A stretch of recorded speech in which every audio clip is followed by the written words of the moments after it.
Hello. Uh, Uh, yes, Abhishek, we can hear you. yeah, I want to ask that from what time do we have to start contributing in an org? Suppose it Yeah. is accepting till February. So when we have to start contributing? Yes, I got these questions before. Usually, whenever I got this question like a lot, but people ask this question like when the GSOC was around or after they got failed in GSOC. I shouldn't be saying failed.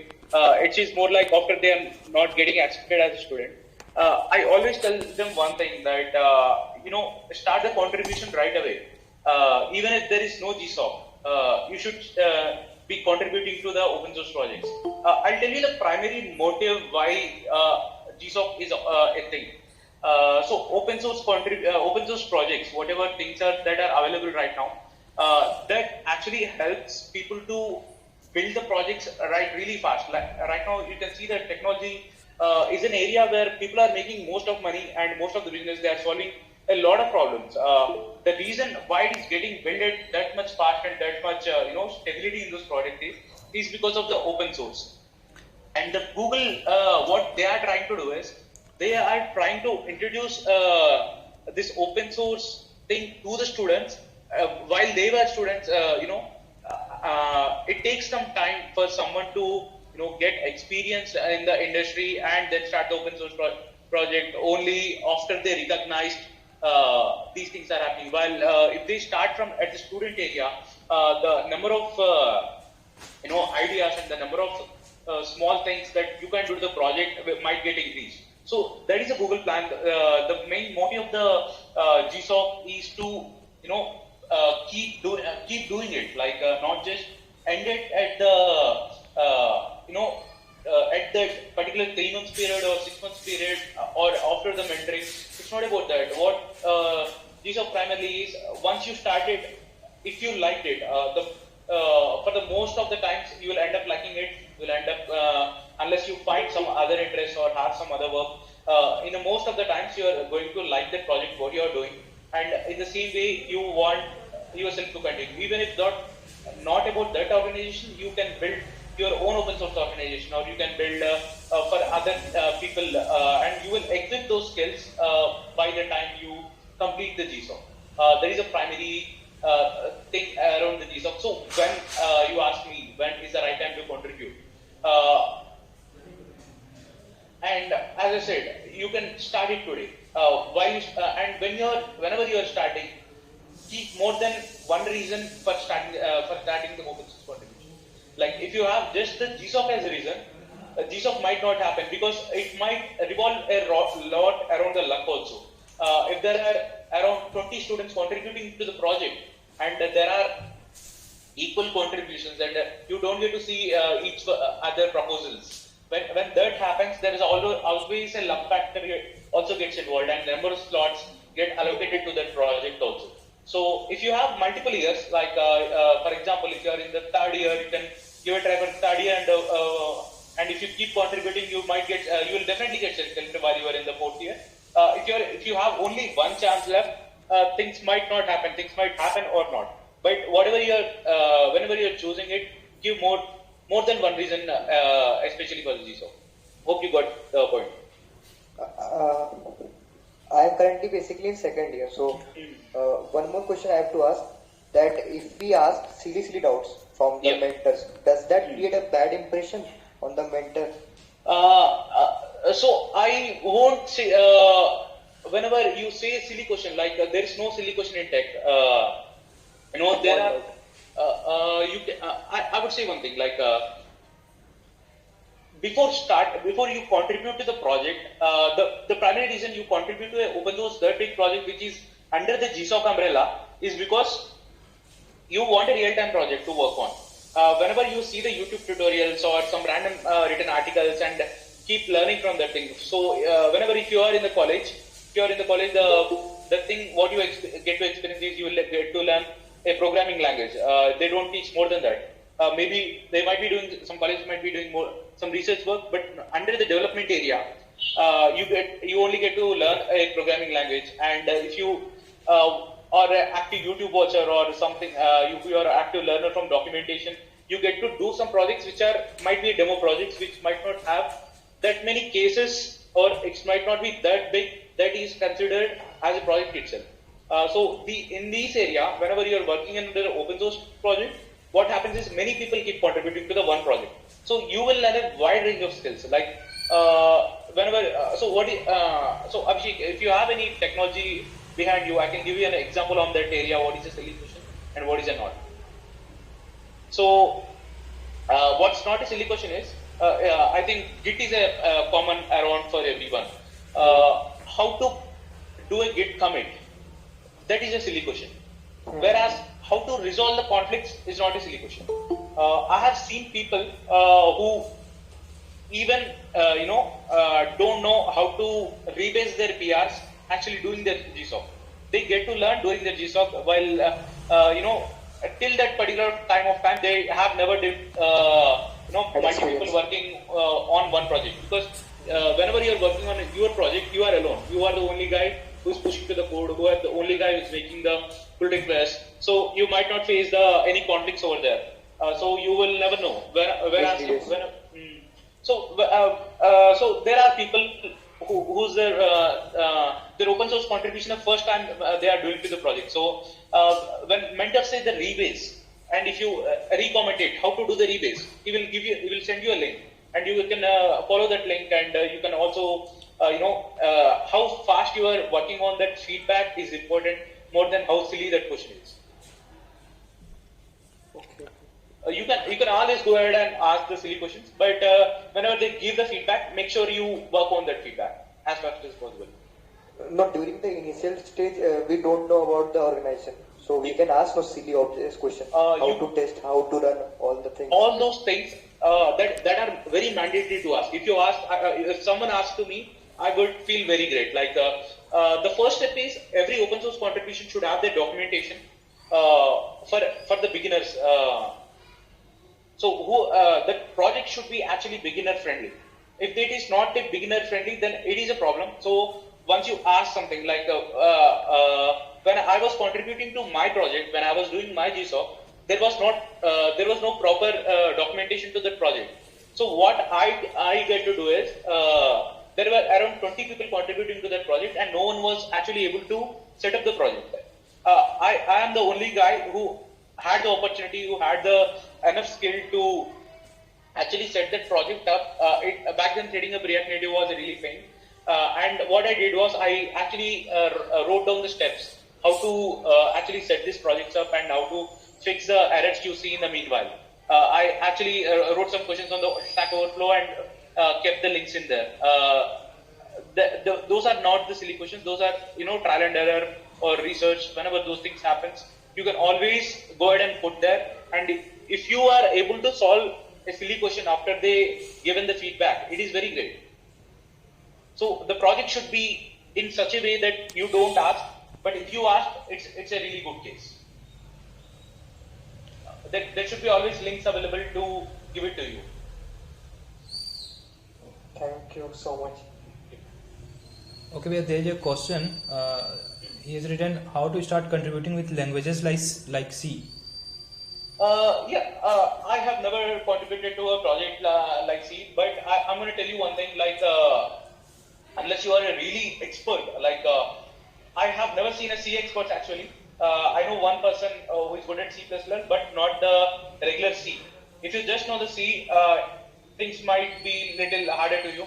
I don't think even if there is just a C, it won't be just C. There are libraries already included in that. There are something like, if you know about serialization and deserialization, there's something called state C.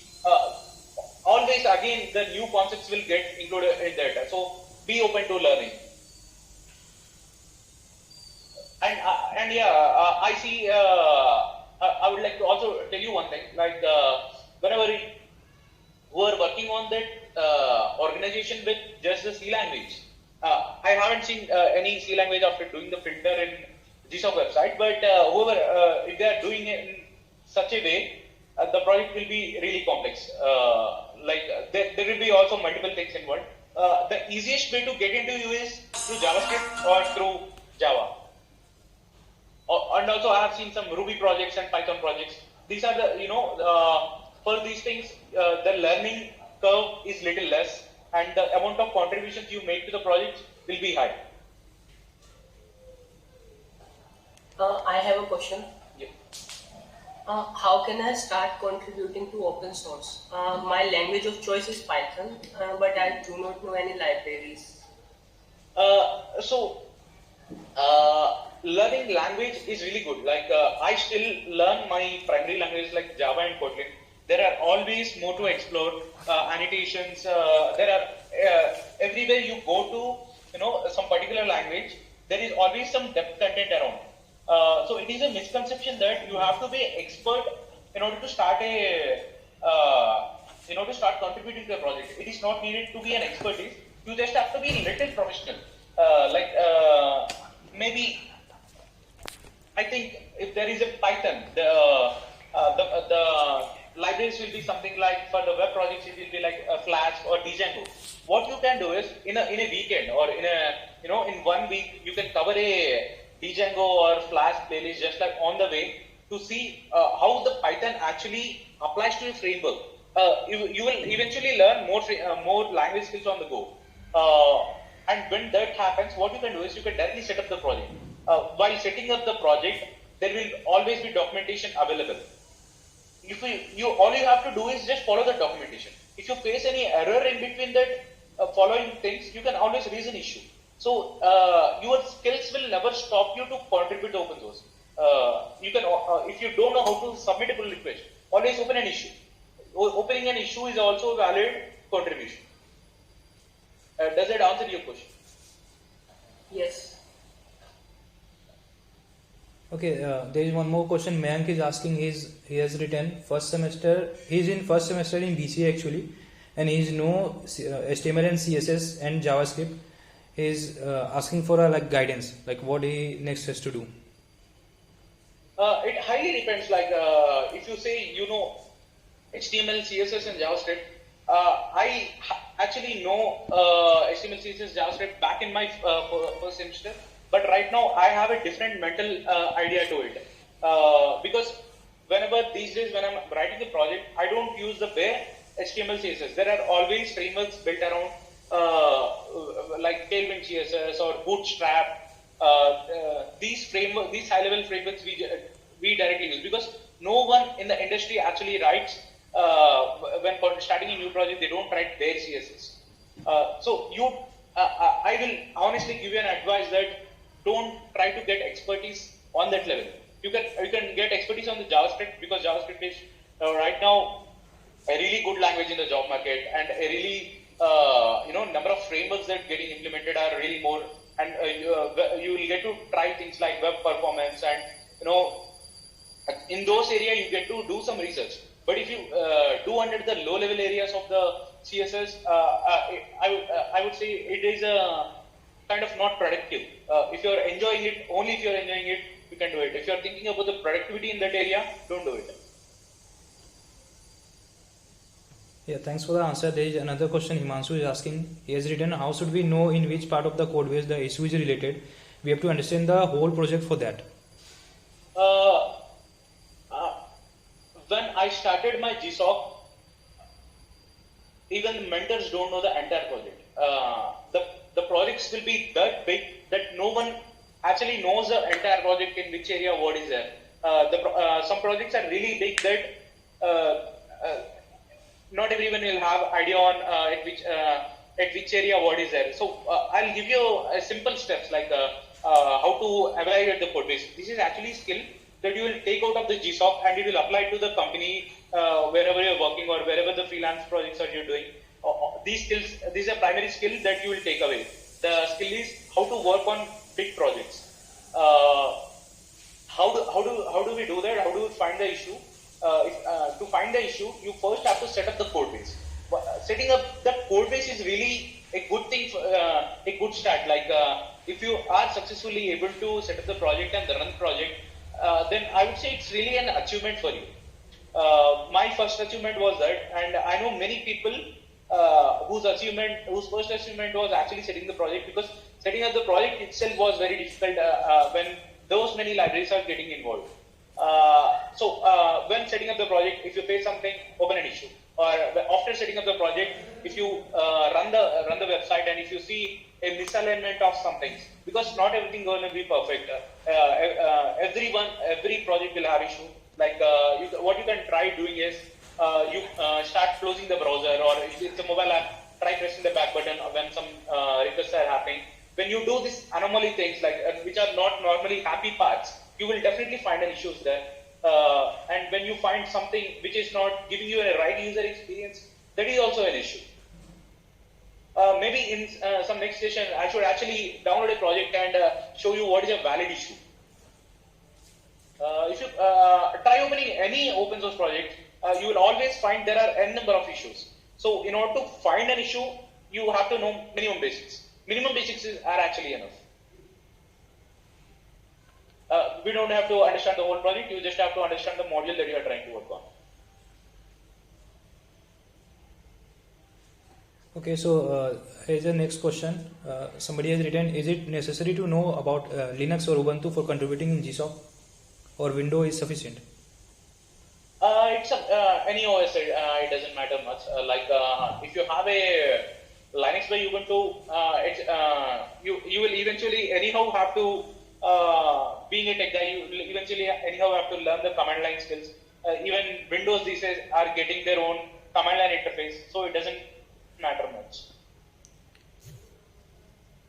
Okay, so the another question is, one guy has written, I want to contribute to TensorFlow with, but it's a big project.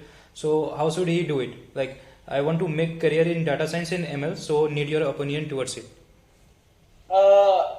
See, always don't aim for one particular project. Like whenever you see, because TensorFlow is a really cool thing to hear. But there are n number of good projects other than that. And whenever you say it's a big code base, this is the primary reason why we are even looking at contributing to the open source. Because otherwise we don't, we can just work on our personal projects. The primary reason we are working on is it because of the big. And you will get many advantages of its being a big. For example, if you see the file arrangements, if you don't like it, you can actually propose them. And while setting up the project, again, setting up the project is an important thing. When you have that big project, you don't have to know the entire project. You just have to know one particular component of it. Even if you understand that one particular component, and you can eventually move ahead by taking up the issues one by one. Always, don't see it as a big thing. Everything is small in the tech. You can eventually, pick up only one thing, one at a time, and try to solve one particular issue. Even if it's a documentation issue, try to focus on that particular thing. When you focus on that particular thing, it will eventually connect to one component, and you can only explore that particular component. Whoever doing the code review of your code, they will know whether this particular component will touch any other things. If it is touching any other things, they will ask you to look over that thing. But always only one particular file of what you are doing. Okay, so there is another a very commonly asked question. The very first thing is, like, if there is a guy who don't know Git, much about Git, so like, is it very necessary to be a good in Git and GitHub? And the second question is, like, does GSOC tag even matter? Like, can I mention contribution in my resume? Let's take one at a time. Goat is asking, is my question for, I am searching for your question. Is really CSPP is overhyped, or we have to, or we focus in software development, in which field there is more opportunities in terms of money and experiences.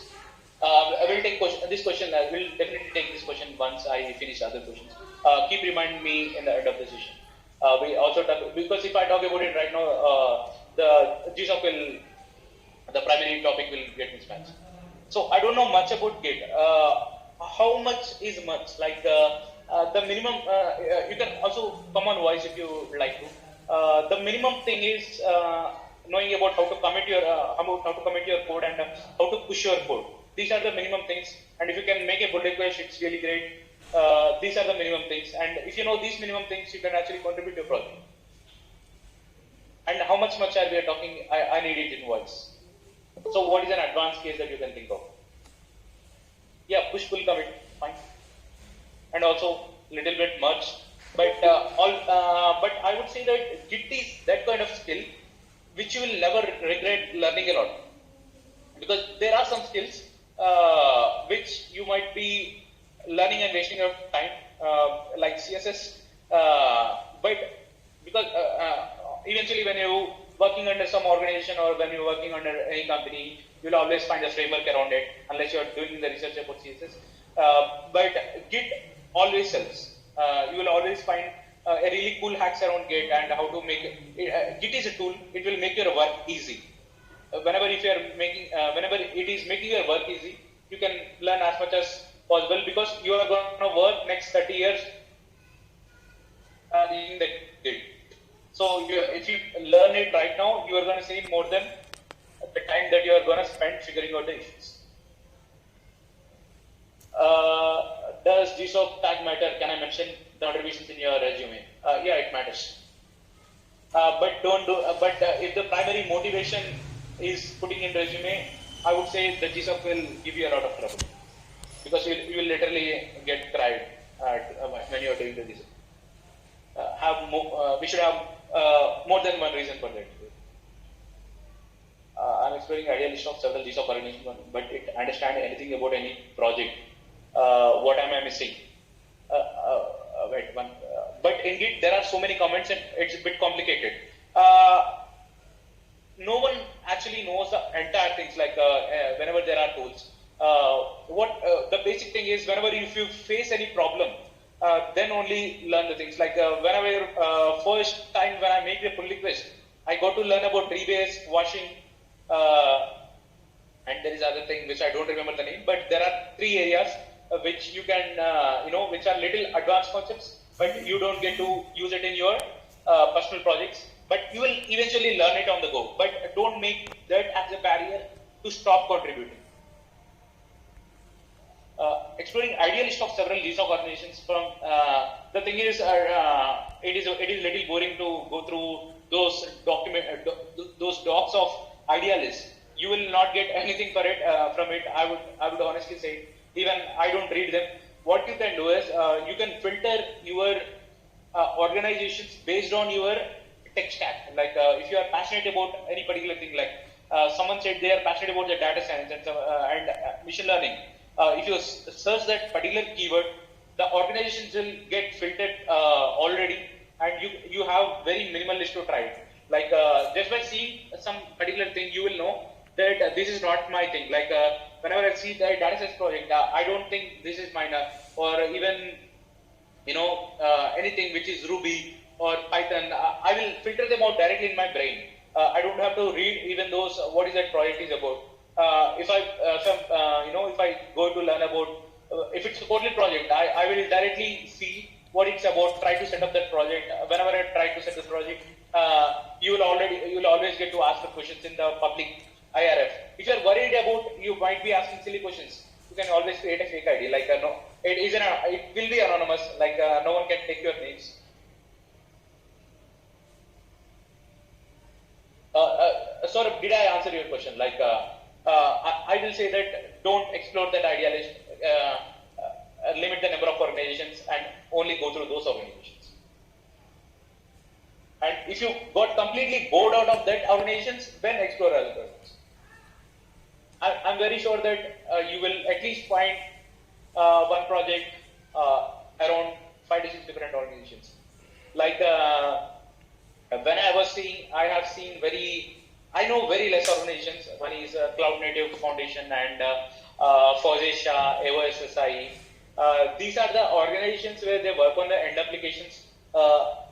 I always got trained on working on end user applications. So I only filter those and I only work on those.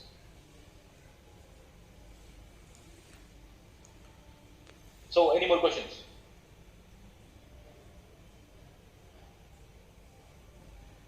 Can you ask that goat question? That guy. Is really CPP is overhyped? I don't know that even C++ has hype these days because JavaScript is in hype these days. or we focus on software development. Even CPP also comes under software development, in which field there is opportunities in terms of money and experiences. Whenever you are saying it's about money, you can go through the Stack Overflow survey. There, people mention what is the famous languages and what is the thing. No matter which skill you pick up, you will always get money. You just have to be expert in it. I can see even PHP projects these days has many clients. I still get PHP projects in my freelance account. Okay, so there is one more commonly asked question, like if somebody has just entered the college, he has just taken admission in college, so he should be focusing on competitive programming, or he should be like developing some, learning some languages like Kotlin for Android development or some web development, like what really he needs to do in first year? It is always opinionated.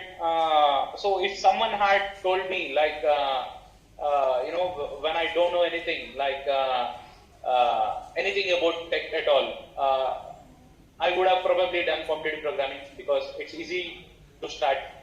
You don't even have to know how to install a compiler. I have seen students who didn't had opportunity to even use a computer before, and they wanted job really quick. So competitive programming I did for some time, so I can answer this. And also I have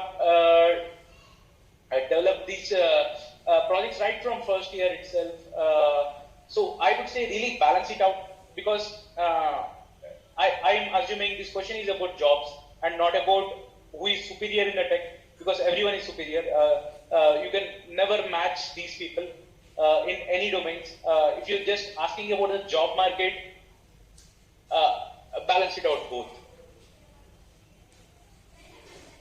Should you do computer programming? Yes, I have done it. I have done around 4-star or something, and I also in college you have enough time to do actually both.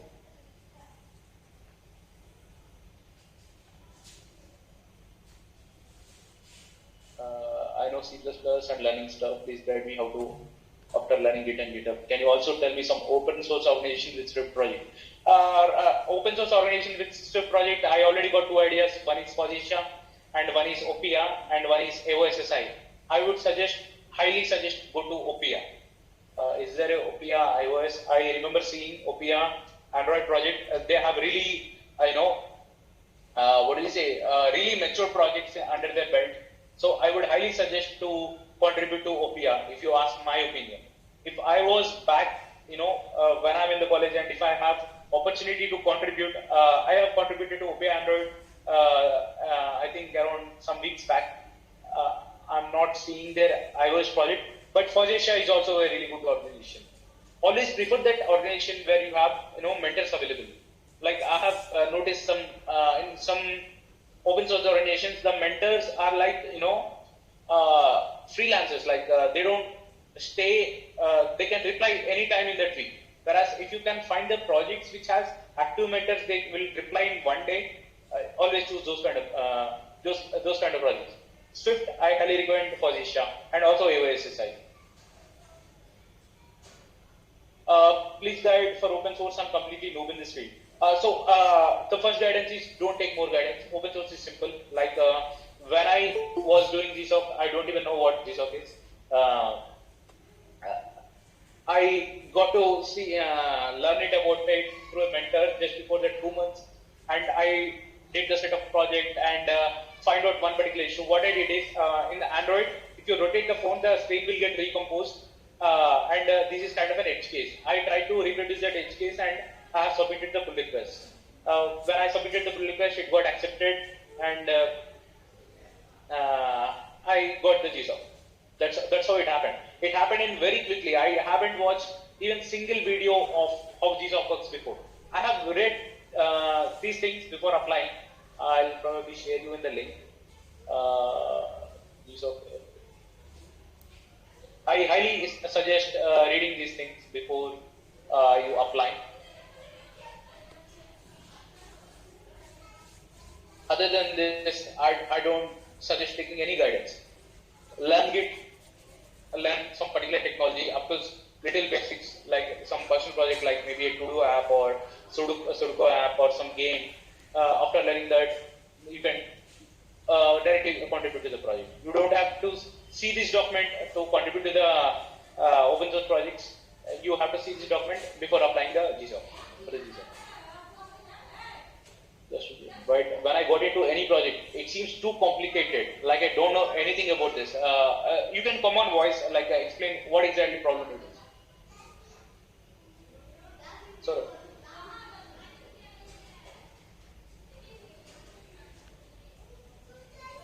Sir, if you are hearing this, come on voice. Because I don't know where you are feeling it complicated. I want to understand which part exactly.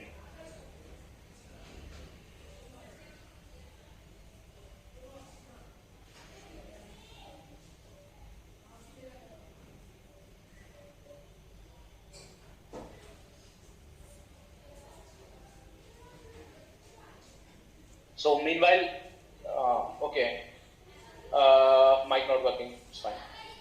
So I'll give you some steps like to avoid that complicacy. Like you can answer those in the chat. Like, did you try opening one issue in that project, or were you able to set up that project? Not understanding anything is fine actually, because I don't understand my GSOC project completely till now. I only own the areas which I own, and I only do the code review. Whenever someone makes around that area, it will get tagged to me. So set it up, like setting up is important. Like you have to explore it, on the breadth wise before you go into the depth. Depth, go only when it's needed. Whereas breadth wise, you always have to try out things. Because when I say my GSOC journey has started only 2 months before, my fundamentals were good. Like I have run around every random technology. Like I have tried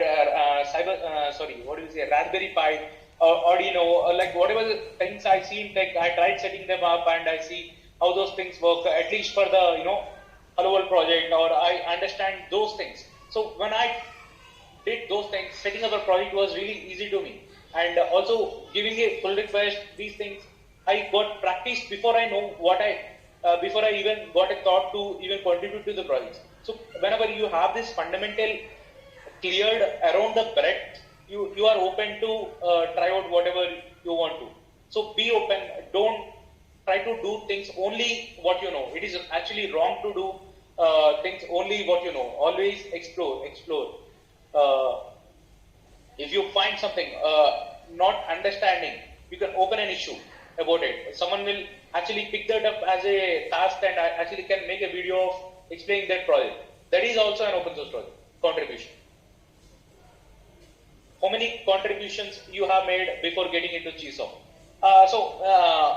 My GSOC is actually started in a Slack channel. I was there in a Slack channel with around 300 to 400 people, where what I was doing is, anyone who puts up the questions of anything related to Android, I would try to pick it up and answer those questions with as many details as possible by mentioning the code details in picking up from one of my projects. So one of the mentors saw me in that area, that he thinks that I was good in the Android area, and they actually wanted someone to work on the Android part of the React Native project. And when I got into that particular area, I would say those are not heavy contributions. Like these days, before the 2 months, it actually took 1 month to even set up the project for me, and to find the issues and get reply from the mentors. It actually take more than around this 1 month of the part actually got covered into understanding what it is, and opening the issues of what I faced in the project. These are my contributions. Rotating the phone. Whenever I rotate the phone, the screen will get mismatched, and I will use to submit the UI part of that area. Those were my contributions. I would say these are very less. Yeah.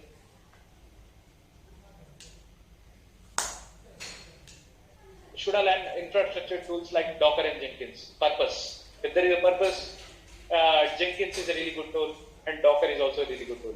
Why not?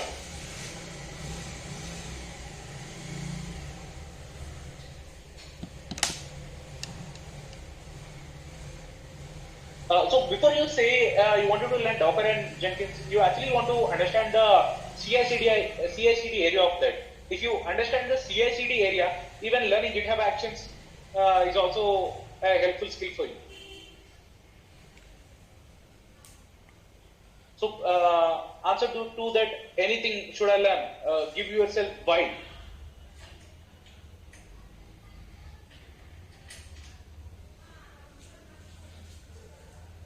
So when I was doing my GSOC, I was so sure that I won't get selected because my contributions are before the pre-GSOC period is not something that I was proud of back then.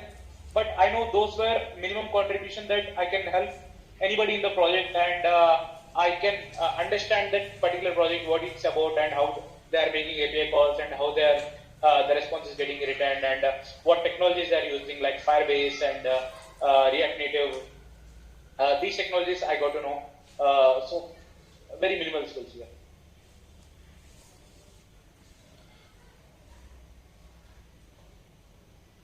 So there is one more question. Like many people has asked me, like, can you give some tips, since you are a mentor of many projects? So can you give some tips, like in order to increase the chances of getting selected in GSOC, like how a person should create the issue, how he should create some MRs, what are the best practices he should follow?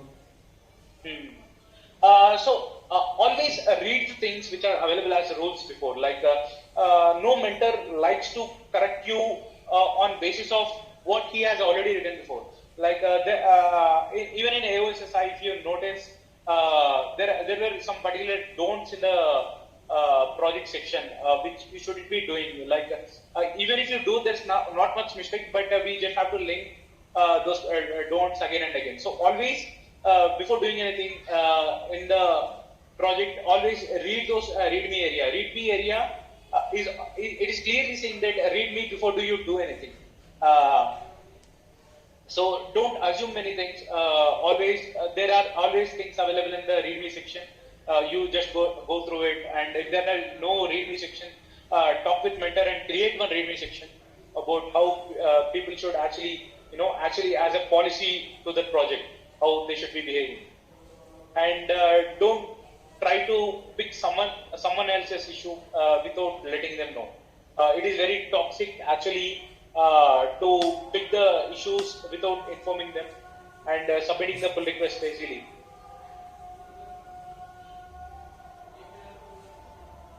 A roadmap for first year student, to get into GSOC.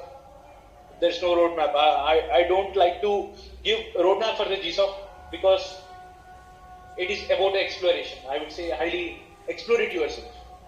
Keep surprising yourself. Don't do it as like a task. It's not a task. You will enjoy it definitely, that journey. What if someone is not good at any tech stack? Which tech stack you will be suggesting to learn in short span of time and easy in learning for participating in GSOC 2020?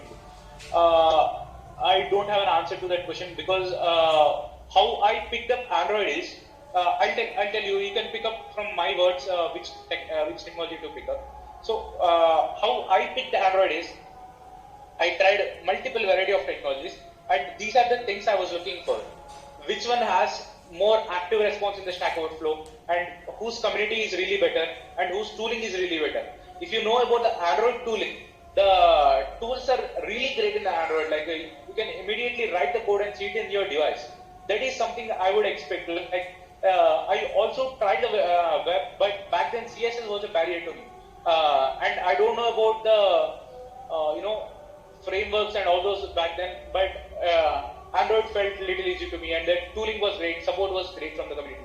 So try picking one tech stack, and if you face a lot of problems in it, like just to see your running code, then I won't say that is a great tech to learn. I heard that Ruby is great to start. Ruby on Rails. Easy to start. Hello? Yeah. I have another question. Like, I want to ask you. Hello? Yeah, Am I yeah. audible? Yes, you are. So I have a question. Like I have been learning Python for the last 1 year, and I can say I am at the intermediate level. Okay. Uh, so should I just go ahead with it, or should I learn something else? Like I was really interested in Flutter, or it will waste my time. So you can explore the Flutter on the background. So there are certain areas in the tech field, which you feel that after learning, at particular time, you don't want to learn anything more of it. You don't want to go into advanced area of it because you feel that is a boring thing. If you felt that kind of thing with a Python, then I don't suggest to do GSOC on it. If you ask me why, because there are going to be more advanced cases in the whenever you are trying to contribute to a project under the umbrella of GSOC or any big project. Because once you don't like anything doing advanced area of it, then don't do it. You can even start Flutter now and even contribute to a project. No, I like Python, but I'm not sure. I was thinking if I should explore some other technologies like say Flutter or If you know Tanay Pratap, he's a web developer in the Microsoft. He gave a talk on what to learn and what not to learn. I would highly suggest to search it in YouTube, and because it is around 1.5 hour session, he will completely clean your mind with this thought. What he says is that divide your tech area into stocks. There are some areas where job market is really high, like native Android or React or native iOS. In these areas, the job market is really high, and whatever already things are very settled. So if you want to develop business under it, it is very easy. So these technologies you can keep it as your survival skills. Like if you want to make money on it, these are the things that you should be focusing on: React, Angular, native iOS, native Android, Flask, Django, Ruby on Rails, even the DevOps. These are the areas like Jenkins. Someone mentioned Docker, Kubernetes. In these areas, you will have businesses are easy to build, and so these are the areas that you should be learning as a must. But when it comes to the Flutter and React Native, these areas, these are not that much mature tech. These are the famous that just got started or have much issues with. These things you should just give it a try. Just give it a try like a weekend project. If you feel like you want to contribute to the official project, or if you feel like you can easily develop some apps or easily develop for your use cases, then only try to make the expertise on it. But always, settle tech first, and these tech just give an explore. Give a try out. Only 5% of your time should go into these things.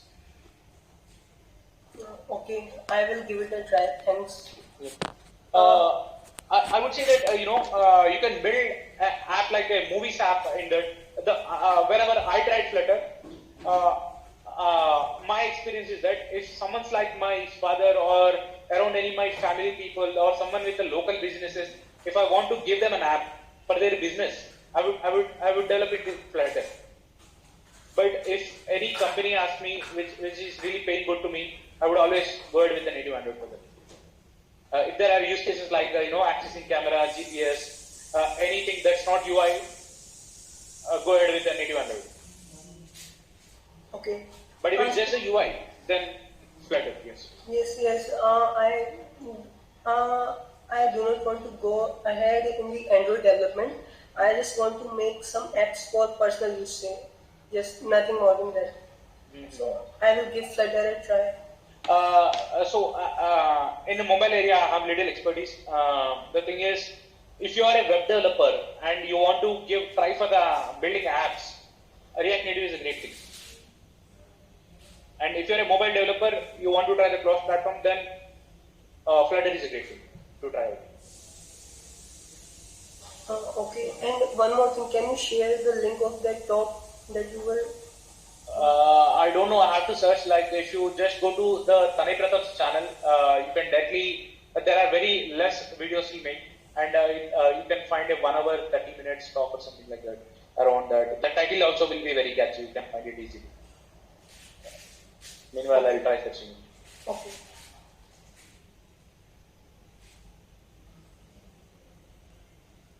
So, are there any more questions?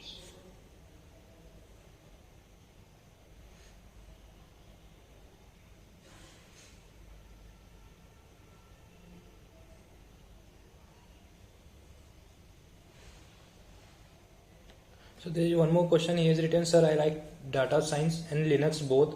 I would love to do advanced stuff as well as, but what shall I do for a job? Like at the end of the day, what will pay me more? Both will make you, even if you choose any one of it, you will get the money for it. The thing is, you have to be, money is always about the expertise. And also it's about the opportunities also. If you ask me, if you really like the Linux, in the initial days, you will get paid less, but eventually, you will grow up very fastly. Like if you see the data science, I would say that this day, job market is really good in data science also. You will start earning more in the starting days itself. But it always, any area of the expertise, you will start earning the money one time or the later. So which tech you choose, which tech will pay more? I have linked this talk in the chat.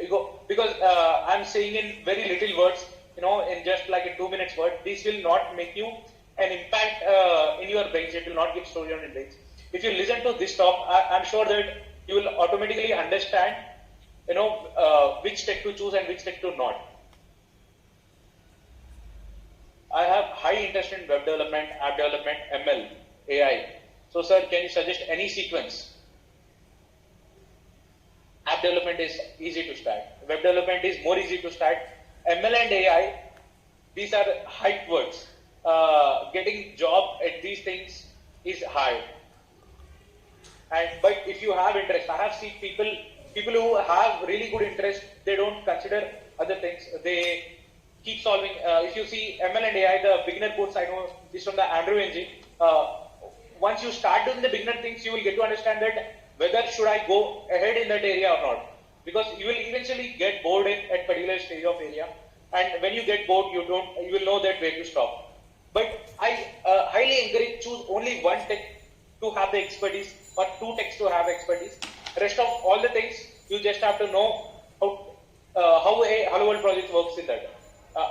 Because breadth and depth always match it out. Depth is actually what gonna make you pay at your current job. Depth is about your, you just can talk with, interact with community more better. If it's about the depth, yes.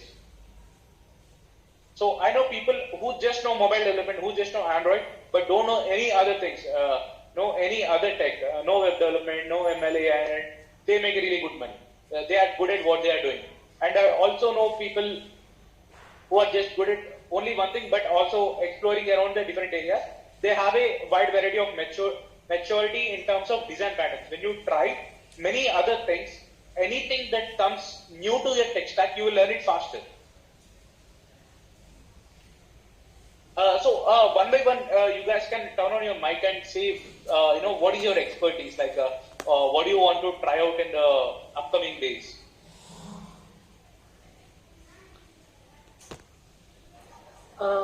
I would say I am really good at Python, and I want to try Flutter and competitive programming. Yes. Python, a really good language to try out the competitive programming.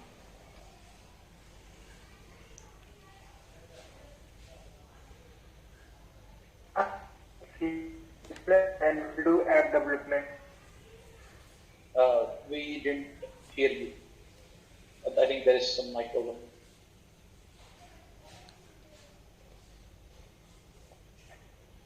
I'm good at C++ and will do app development. When you say you are good at C++, what is?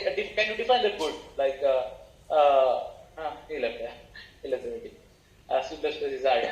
I just wanted to understand at which which area people are usually doing this. I know people doing graphics with C++, not more than that.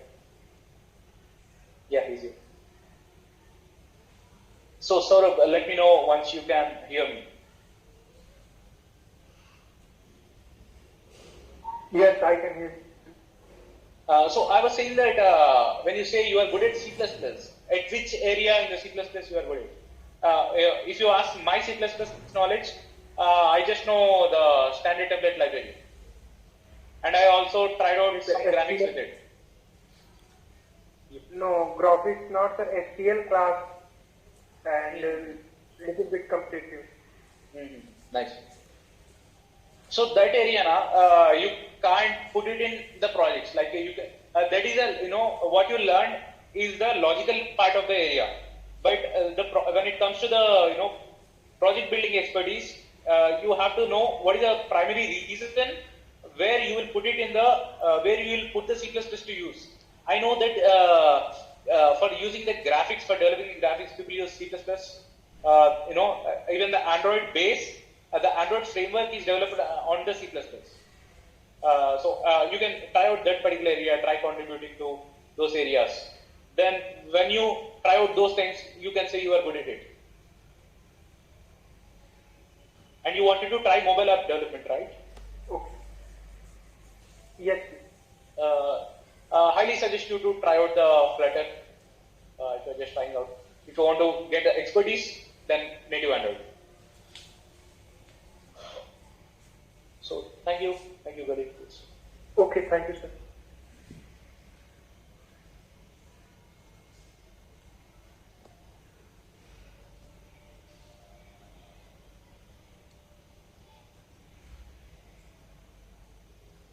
So anyone else who gonna just say their technology in which they are working?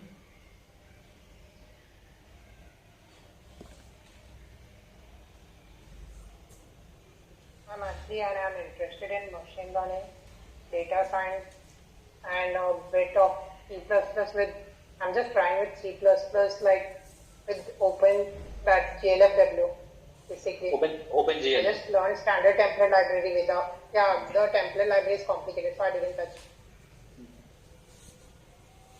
And I just learned C++ standard STL only, not like any from new one like C++ 20 or like 21 or whatever. Yeah. And I'm just learning machine learning with the basic stuff like logistic regression and all. I think people give a really good rating to Andrew NG course. Maybe you can try that. Or if you prefer going out without any course, it is also highly recommended.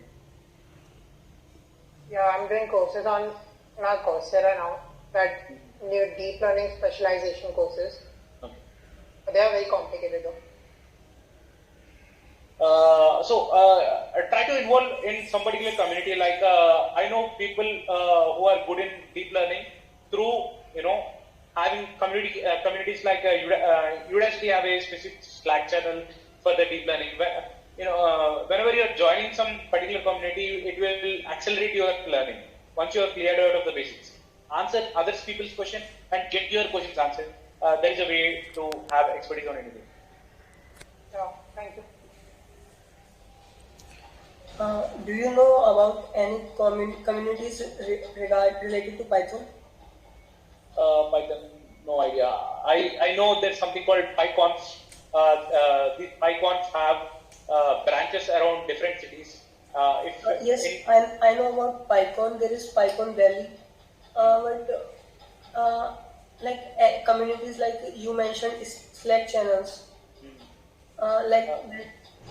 No, I haven't been into any Python communities. But if there is no community, you can actually form one around your PyCon. People will actually develop it.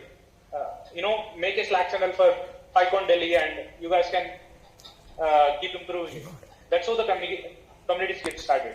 If you did not found any, then start one. Okay.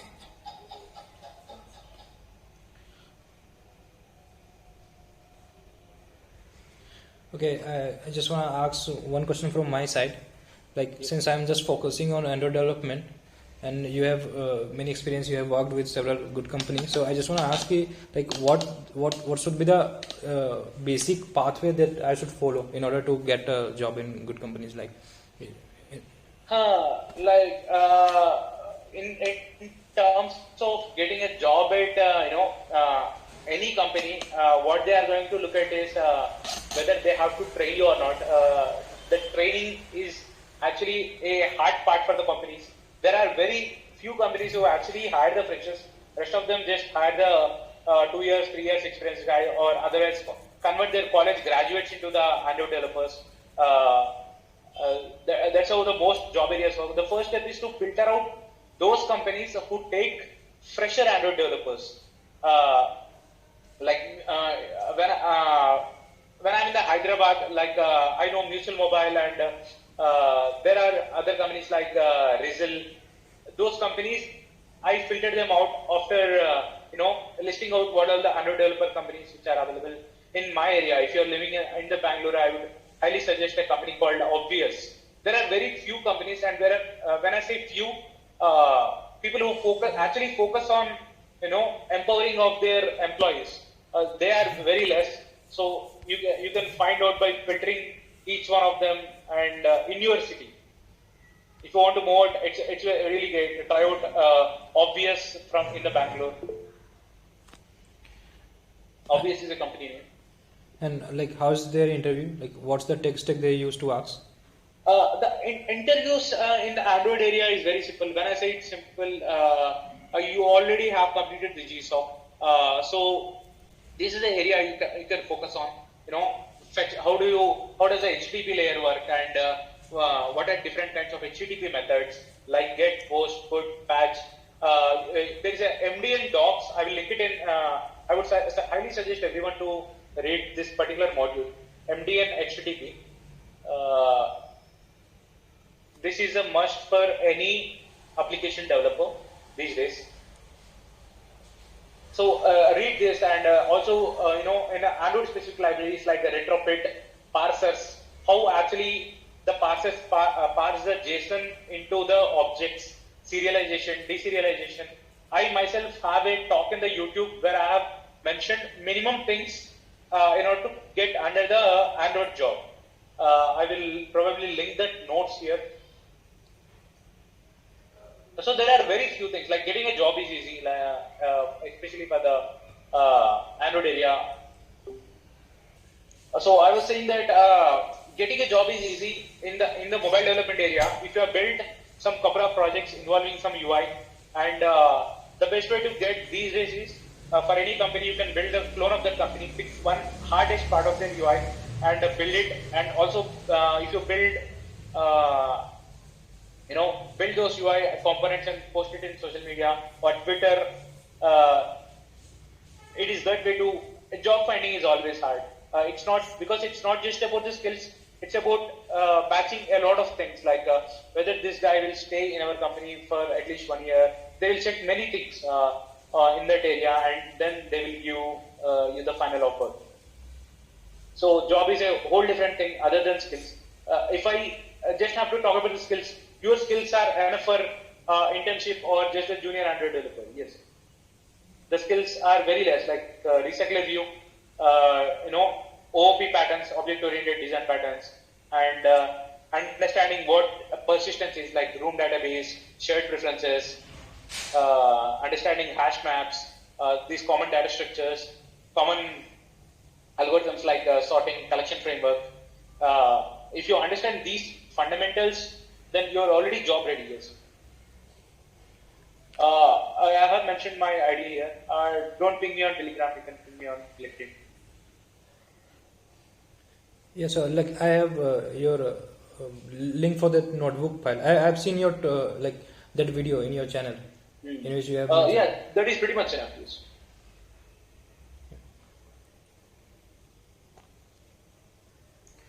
Yeah, one more last question. Like in the Zomato interview or even in the Target interview, do they ask like some complex data structures question?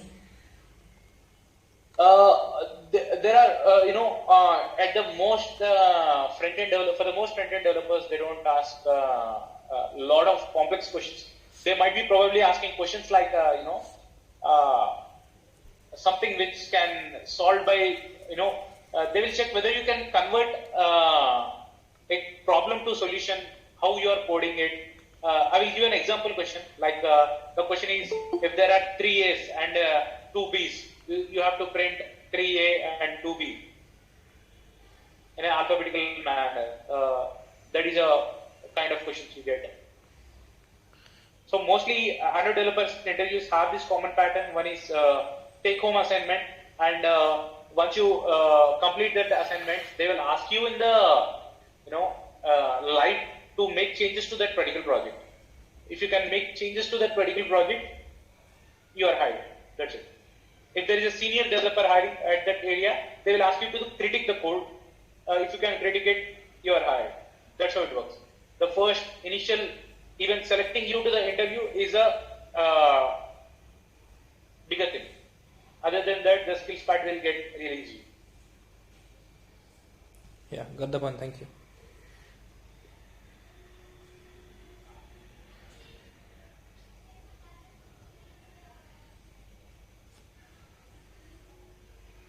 So, any more question, or should we just wind up the session? So, what if we don't have experience and we want to work as a fresher, but the company is asking for the minimum experience of 1 to 3 years, but we know the technologies related to that company. So, should we how should we apply the job? At which area are you talking about? For me, it's like a machine learning. So if I want to do it, and if I know the relevant skills, like some few of them, like a basic the knowledge of that models, the machine learning models and all, and then because I think it's like if everyone is asking for 1 to 3 years experience, like where we will start the job at the beginning. The thing is, the competition is heavy, like really heavy. So I would say before joining the job itself, right now you are in second year, I guess. Are you? Yeah, correct. And I'm in normal computer science. So you want an internship right now. So how to choose an internship? There are many startups. Like, I'll give you one example startup. I can't remember it. There are I don't know, the CEO is kind of famous, Shravan, his name is Shravan. What they do is, their primary company is about, in the Bangalore, each street has at least multiple ML and AI opening internships. Try to find internship as early as possible, because internships, because what you learn ML in your tutorials will be a lot more different once you get on to what you do in the actual job. So only if you like that internship, then only get into that area. So how to even to find an internship, you need a lot of demo projects. How to get the demo projects? Do the courses. Very simple. And I guess there is a GitHub repo also, to give you ideas of what to build. So search for something like ML Ideas GitHub. There will be one repo available there where it will show you some of the example projects to build. If you build those projects and you can talk about those projects, then internship is probably anyone can give you internship. The stipend might be little less or more. I would say the minimum stipend these days is around 15,000. At least in Bangalore. On that, it's like apply to a lot of companies. I didn't hear you, the question. Can you repeat it? I live in Mumbai, so like this is literally nothing here about like any startups. No. I know some startups in Mumbai also. I think Book My Show is also is in Mumbai. Book My Show. I know my friends in Book My Show. I guess pandemic actually opened up really good opportunities for the tech community at least. These days, everyone is in remote. This is a really nice time for you to make usage of it. Also, apply a lot. I would suggest if you are just focusing on the job area, try to apply 100 plus companies. first step is we will self-reject it, get your resume reviewed, get your projects reviewed, and then apply for the 100 plus companies. You will definitely get them. It is not much hard to get a job these days, even in the fan The companies. problem is the internship and like the minimum like 1 year experience. So normally internship lasts Internships. like internship lasts like 3 to 6 months, right? Or something. There is a fixed period. It should be usually 3 months, but 6 months is also fine. Anything more than that is not an internship. Yeah. So like I have another question. Like, it's better to do intern or like a part-time job at that point. Internship is better because if you do a part-time job, no one will guide you. If you're doing an internship, that means people want to guide you. They will give you training and they will assign you some real-time projects at the end. And when I say internship, always you getting paid is actually internship. If you paying to someone, then it's actually a training, not an internship. And one more is like I'm doing masters, so I have more 2 years to spend. So Oh, nice, man. Like, if you are focusing on a ML area, people these days want masters. yeah, at like least. jobs. You will just get jobs if you did masters because like bachelors have no value here about. It doesn't matter for the startups these days. Like, if you actually have the skill, Zomato is always hiring. Not just Zomato. End money, credit. There are many startups which you can just look at it your mobile phones. Those people now, they don't have openings on their career sites, but they are always hiring. Just what you can do is you can write one particular template and have those projects listed, and if you just cold mail everyone, you will get a role in there because those guys have a lot of money right now, but they are actually searching for the skill. The job market is right now at very high, and it will stay for in this way at least in the next 10 to 15 years. So you are literally safe. The problem is not in the job, the problem is in the skills. Okay. And if there is someone in your connection related to that subject, can you just let me know? You can ping someone called Priyanka Jain. She worked in ML area in the ML area in Zomato. Priyanka Jain. If you type Priyanka Jain Airbase, you will find her. Tell them, and she is open to giving you guidance about that. Thank you, sir.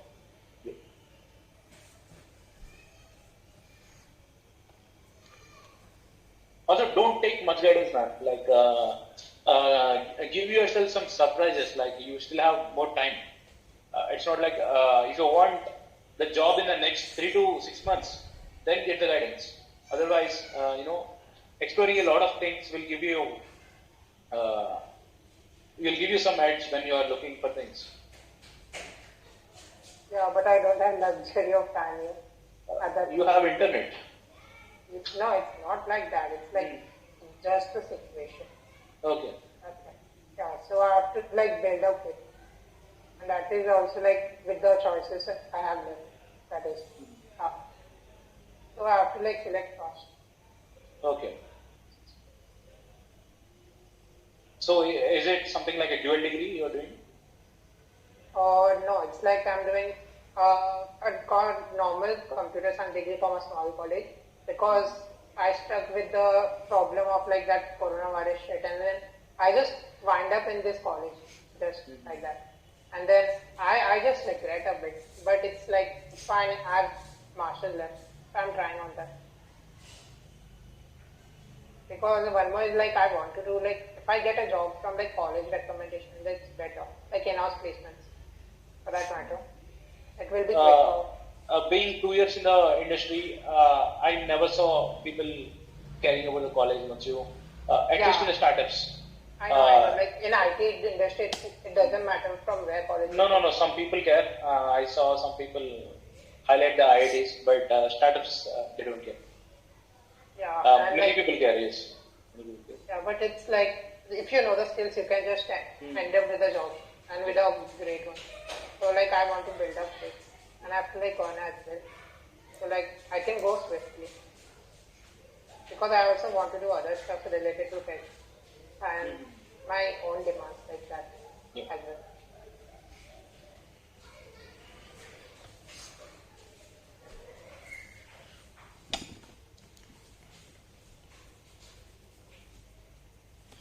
So like it was a very wonderful session. We all learned a lot of things from you. So should we just wind up, or you wanna add something more? Yeah, you can just add me on the Telegram group. If there is any more things people want to talk in there. Yeah, sure. I will be adding you in the Telegram group. Okay, so let's just wind up the session. Any more Yeah. questions you guys have? No? So the ID you sent is from Yes. like Instagram or like No. Don't ping anyone in the Instagram or in the WhatsApp for yeah, guidance. that's right. So, Always like, ping in Twitter or LinkedIn. okay. Because at the one moment they are watching reels or texting their boyfriend or girlfriend, and if you guys text for their Yeah, I guidance, can understand. they probably won't reply. It's a waste of time for you and them.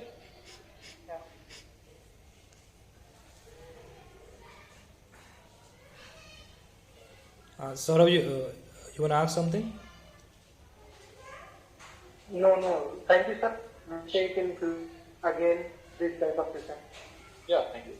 I will really appreciate if you guys, do something, in any code base, just raise one issue and put it in the Telegram.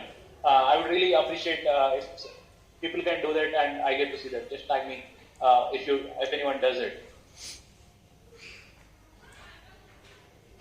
That is a takeaway. Like, don't wait for any other sessions. Go set up a project and open some issues. One more question is like if we comment on a pull request or any question, so like is it considered as contributing? If you comment on for that code, yes, definitely yes. It's not code. It's like I wrote a script for installation for OpenAI Gym. If you remember, it's from a Python.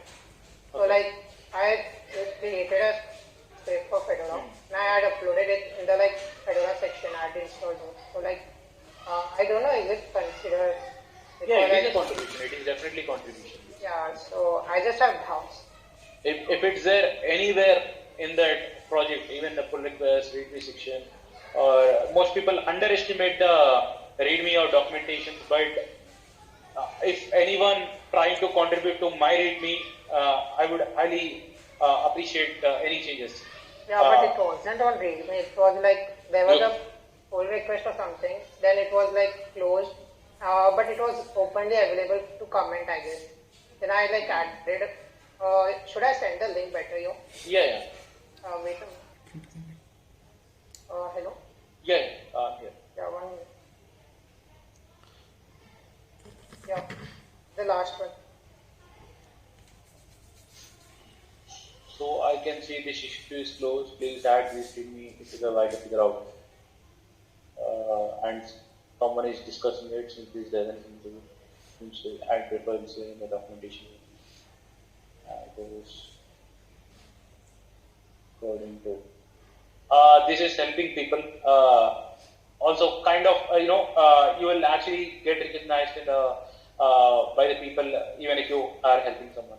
This is anywhere in the Stack Overflow or in the Git pull request is also considered as open source contribution. Yes. I like the people personally in anywhere in the channels. If I see someone helping others after completing their task, I would prefer those guys to be, mentor those people.